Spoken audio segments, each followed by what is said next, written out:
अस्सलाम वालेकुम। मौलाना रूम ने अपनी हिकायात में एक हिकायत लिखी है कि एक दफ़ा जंगल के 3 जानवर इकट्ठे शिकार के लिए निकले, यानी शेर, भेड़िया और लोमड़ी। तीनों ने सारा दिन शिकार तलाश किया और सारे दिन के बाद शाम तक उन्हें 3 शिकार मिले, एक जंगली गाय, एक हिरन और एक खरगोश। शेर को शक हुआ कि ये दोनों भी अपना हिस्सा मुझसे वसूल करेंगे और उसको उनका हिस्सा देने की उसकी नीयत नहीं थी। तो शेर ने जब उनकी नीयत भांपी तो उसने फ़ैसला किया कि किसी बहाने से मैं इन दोनों को दूर भगाऊं। उसने भेड़िए को बुलाया और उसको कहा कि आकर इंसाफ करो कि ये तीनों में से किसको कितना हिस्सा मिलना चाहिए। भेड़िए ने गुजारिश की कि जनाब बादशाह सलामत, आप ये गाय आप ले लें, जो हिरन है ये दरमियाना सा जानवर है, ये मेरा हिस्सा हो गया, और खरगोश लोमड़ी को दे देते हैं, इससे उसका पेट भर जाएगा। बादशाह ने ये बात सुनी और उसको गुस्सा आ गया। उसने कहा कि तुम्हारी इतनी जुर्रत कि मेरे सामने तुम इंसाफ करो और अदल करो। उसे ज़ोर का एक पंजा मारा और उसको वहीं हिलाक कर दिया। लोमड़ी दूर खड़ी ये सारा तमाशा देख रही थी। उसके बाद शेर ने लोमड़ी को बुलाया और उसको कहा कि आकर तुम इंसाफ करो। लोमड़ी आई और उसने जब ये सारा अंजाम वो देखा हुआ था, उसने आकर शेर से कहा कि बादशाह सलामत, मैंने क्या इंसाफ करना है, मेरी तो राय ये है कि ये गाय आप सुबह के नाश्ते के लिए रख लें, ये हिरन आप दोपहर के खाने के लिए रख लें और ये खरगोश रात को तनावल कर लीजिएगा। शेर ने जब उसकी ये बात सुनी बड़ा खुश हुआ और खुशी खुशी वो तीनों जानवर उसने लोमड़ी को दे दिए। उसके बाद उसने लोमड़ी से पूछा कि तुम ये बताओ कि तुम्हें इतनी मुनसिफाना तकसीम सिखाई किस चीज़ ने। उसने कहा कि ये मुझे भेड़िए के अंजाम से मैंने ये इंसाफ की तकसीम सीखी है और मुझे इसी से इसका पता चला है। मौलाना रूम ने इस हिकायत के बाद इस हिकायत का जो सबक लिखा है वो ये है कि अक्लमंद वो है जो दूसरों के अंजाम से सबक सीखे, बिल्कुल वैसे ही जैसे लोमड़ी ने भेड़िए के अंजाम से सबक सीखा था। बदकिस्मती से हम बहसीयत कौम उस भेड़िए की तरह हमेशा एक नया तजर्बा करते हैं। नए तजर्बे के बाद हालांकि हमें पता होता है कि वही नताइज होंगे, उसके बावजूद हम उन नताइज को दोबारा अख़ज़ करते हैं, वही गलतियां दोबारा करते हैं जो हम पहले कर चुके होते हैं, उन्हीं को दोहराते हैं। मिसाल के तौर पर पिछले चंद दिनों से एक मजहबी सियासी जमात है, उसका एक एहतजाज चल रहा था फ्रांस के सफ़ीर को निकालने के हवाले से। हुकूमत ने पहले उन्हें कलअदम करार दिया, उसके बाद आज 18 अप्रैल को अभी तकरीबन 2 बजे से इत्तलात आ रही हैं कि उनका जो मरकज़ है यतीम खाना चौक के पास, स्कीम मोड़ के पास, वहाँ पर पुलिस एक ऑपरेशन कर रही है और बदतरीन तशद्दुद हो रहा है। पुलिस सीधी गोलियाँ चला रही है और उसकी फुटेज भी सामने आ रही होगी, यकीनन आपने भी देखी होगी। ये वही गलतियां हैं जो पुलिस ने और रियासत ने सानिया मॉडल टाउन के दौरान दोहराई थी, और उस सियासी जमात ने वही सारी गलतियां दोहराई हैं जो तहरीक तालिबान पाकिस्तान ने दोहराई थी, जो दीगर कलअदम मजहबी तहरीकों ने दोहराई थी। और हमारी रियासत, ख़ास तौर पर रियासत की इस वक्त ज़िम्मेदारी आती है।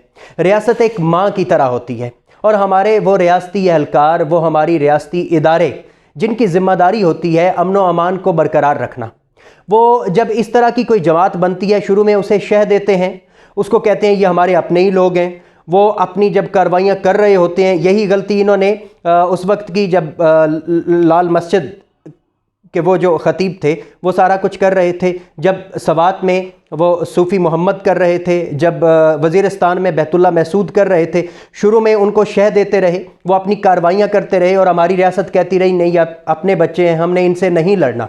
और जब उन लोगों को इस बात का यकीन होने लगा कि हम तो बड़े ताकतवर हो गए, हम तो रियासत से भी लड़ सकते हैं, तो फिर रियासत को ख्याल आया कि नहीं इनको रोकते हैं। और जब रियासत ने रोकने की कोशिश की, उन्होंने हथियार उठा लिए, और उन्होंने जब हथियार उठाए तो अब रियासत को एक काउंटर नैरेटिव सारे का सारा सामने लाना पड़ा, और उस अजाब से जान छुड़ाते छुड़ाते हमें 2 दहाइयाँ गुजरी, हमने अपने हज़ारों लोग मरवाए, हमारा करोड़ों डॉलर का नुकसान हुआ, हमारी मईशत बैठ गई, पूरी दुनिया में हम पर एक दहशतगर्द रियासत का ठप्पा लग गया, और हमारी दुनिया में जो भी खबर निकलती थी वो सारी की सारी दहशतगर्दी के हवाले से निकलती थी। तो ऐसा क्यों होता है? मैं अपने रियासती इदारों से, अपनी हुकूमत से, अपने उन लोगों से पूछता हूँ जो शुरू में इनको शह देते हैं, इनको बनने देते हैं, और जब ये बन जाते हैं, जब ये ताकतवर हो जाते हैं, तो फिर इनको रोकने की कोशिश करते हैं। फिर कभी कलअदम करार दे रहे होते हैं, कभी फ़ौजी अदालतें बन रही होती हैं, कभी रियासती ऑपरेशन हो रहे होते हैं, और उस वक्त इनको कंट्रोल करना ये इनके लिए मुसीबत बन जाता है। तो मेरी गुजारिश है, सबसे पहले तो बल्कि मैं अपने भाइयों से, अपने जैसे जो लोग हैं, मेरे जैसे वर्कर्स, जो आम बंदा है, उससे मैं गुजारिश करना चाहूँगा कि भाई खुदा के लिए یہ ریاست، یہ سیاستدان، یہ مذہبی جماعتیں، یہ مذہبی قائدین، بھائی ان سے اپنی جان چھڑائیں، یہ ان کو بت نہ بنائیں۔ جس کی جو بات اچھی لگتی ہے وہ بات ضرور لیں، اس کے بعد مذہب کی جتنی آپ کو مجھے ضرورت ہے، بھائی مجھے نماز روزے کا پتہ ہونا چاہیے، مجھے وضو غسل کے معلومات ہونی چاہیے، مجھے نکاح طلاق کی جو میری ضرورت ہے مجھے وہ کافی ہے۔ اس کے بعد مذہبی انقلاب برپا کرنا ہے، ہم نے کوئی سیاسی انقلاب برپا کرنا ہے، کوئی تبدیلی لے کے آنی ہے، کوئی نیا نظام لے کے آنا ہے، بھائی وہ ساری بعد کی باتیں ہیں۔ سب سے پہلے ہمیں ایجوکیٹ ہونا ہے، ہمیں اپنی پبلک کو ایجوکیٹ کرنا ہے۔ ہمیں تو اپنے حقوق کا نہیں پتہ، تو ہم انقلاب لانے کی باتیں کرتے ہیں اور ہم سیاسی تبدیلی اور سارے کا سارا نظام تبدیل کرنے کی بات کرتے ہیں۔ تو خدا کے لیے مذہبی سیاسی جماعتوں کو صرف اتنی ہی اہمیت دیں جتنی وہ آپ کو اہمیت دیتی ہیں، اور اس کے بعد تعلیم حاصل کریں، شعور دیں، جہاں تک ہو سکے لوگوں کو ان کے حقوق کا بتائیں، اور اس کے بعد پھر انقلاب۔ یہ ایسا نہیں ہوتا کہ انقلاب خود سے آپ نے کہیں سے پیدا کر کے دے دینا ہے، یہ سوسائٹی کے اندر سے پیدا ہوتا ہے، اور یہ تبھی ہوتا ہے جب شعور ہوتا ہے۔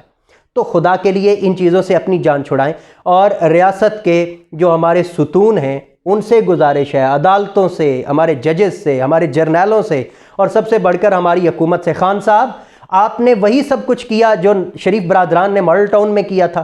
اگر آپ نے یہی کچھ کرنا ہے، اگر آپ میں اور ان میں ذرا بھی فرق نہیں ہے، تو پھر وہ آپ کا 126 دن کا دھرنا اور پھر آپ کے اعلان وہ سارے کیا ہوئے؟ اگر آپ نے بھی اپنے ہی لوگوں پر گولیاں چلانی ہیں تو خان صاحب آپ نے بھی وہی کچھ کیا جو باقیوں نے کیا تھا۔ تو ہماری نظر میں نے آپ کو ووٹ دیا تھا، ہماری نظر میں آپ میں اور باقیوں میں کوئی فرق نہیں ہے، اور ہمارے ریاستی اداروں نے وہی ساری غلطیاں دہرائی ہیں جو ہمیشہ سے دہراتے آئے ہیں۔ پولیس اسی طرح تشدد کر رہی ہے جیسے ماڈل ٹاؤن میں کیا تھا، فوج اور عدلیہ اسی طرح خاموش ہیں جیسے آج تک ثانیہ ماڈل ٹاؤن پہ خاموش ہیں۔ تو ان سے جان چھڑائیں، خدا کے لیے اس ملک کو آگے بڑھنے دیں۔ ہم دائروں کے چکر کب تک کاٹتے رہیں گے؟ ہم شروع ہوتے ہیں اور جب 5 سال گزرتے ہیں تو اس کے بعد ہمیں پتہ چلتا ہے کہ یہ جتنا سفر کیا تھا یہ سارا دائرے کا سفر تھا۔ تو خدا کے لیے ان دائروں کے سفر سے ہمیں نکالیں، اس تشدد سے، انتشار سے، نفرت سے ہمیں نکالیں، اور ہمیں امن کا راستہ دیکھنے دیں، ہمیں سکون لینے دیں، ہمیں یہ سوچنے دیں کہ یہ ملک ہمارے لیے، ہماری آنے والے نسلوں کے لیے محفوظ ہوگا۔ شکریہ۔